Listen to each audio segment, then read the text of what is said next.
This section is on impulse, section 7.5. We need to use the concept of impulse when the force is very, very complex. Often this happens in the action of hitting. We can define impulse as the change in momentum of an object, such as a baseball when it is hit.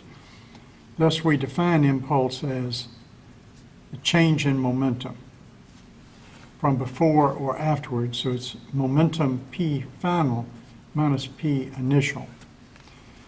And you recall that the equation that's pertinent here is that the change in momentum divided by the change in time is equal to the force.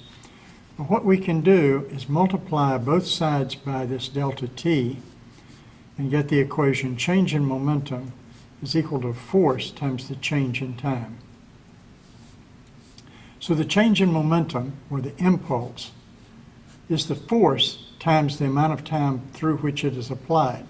If this force is extremely complicated, for example, when a baseball is hit or a golf ball is hit, then of course the force varies in a very complicated way. It might be like something like this as a function of time. So if time goes in this direction here, then we can see as we measure the force that it's very, very complicated. So it's very hard to look at this. But what we can do is look at the total change in momentum. Momentum is going to be conserved in a system that has no outside forces acting on it. And here we write the equation for the impulse as delta P is the average force times the time. So we take this force and average it over that amount of time. This symbol is normally used for the average. And so we have a certain amount of time, delta t, over which it's applied. And we can look at the average of that force. This would be average force. And that gives us some idea of how we could think about the force that was being applied by looking at the change in momentum.